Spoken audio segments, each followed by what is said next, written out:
एक बहुत पुराने गांव का है। एक गांव में एक जादूगर रहता था। उसका नाम सूरज था। सूरज के पास एक जादुई छड़ी थी। वो उसकी जादुई कहानी सुनाने के लिए गांव की एक मंदिर के पास जाता था। उसकी जादुई कहानी गांव वालों को बहुत पसंद था, इसलिए वो जब भी कहानी सुनाने के लिए मंदिर के पास आता था तो गांव के सारे लोग उसके पास आ जाते थे। एक दिन सूरज ने एक अद्भुत सा कहानी सुनाया और वो कहानी में एक लड़की थी और लड़की का नाम अंकिता था। और वो लड़की अंकिता के पास एक जादुई थैली थी। उस थाली से अंकिता को जादुई चीज़ मिलती थी। एक दिन अंकिता ने उस जादुई थैली को लेकर गांव से बाहर गई। अंकिता को जाने के टाइम जो भी रोचकता मिलता था वो उस जादुई थैली से निकाल के जादू उसकी समस्या का समाधान करती थी। एक दिन उसने जंगल के रास्ते में जा रही थी और उसको एक राजकुमारी मिली। राजकुमारी ने उसको लेकर उसकी राजमहल को ले गई।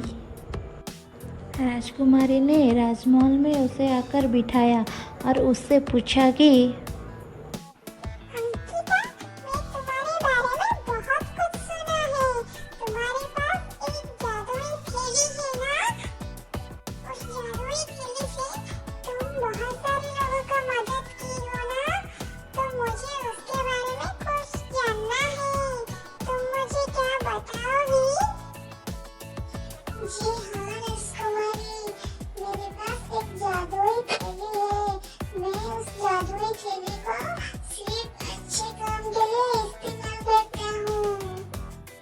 अंकिता जी, मैंने तुमसे एक मदद मांगूंगी, कृपया मना मत करना। मेरे पिताजी जो इस राजमहल का राजा है, उनका तबीयत बहुत दिन से खराब है।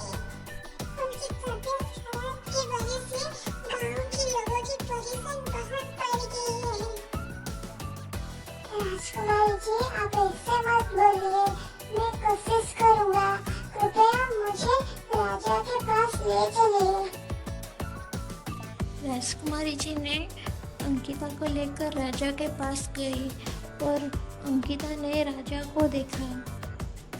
वो देखने के बाद कुछ देर बाद उसके थैली से कुछ चमका और उस चमका हुआ चीज़ को राजा जी के सिर से लेकर पैर तक ले आया।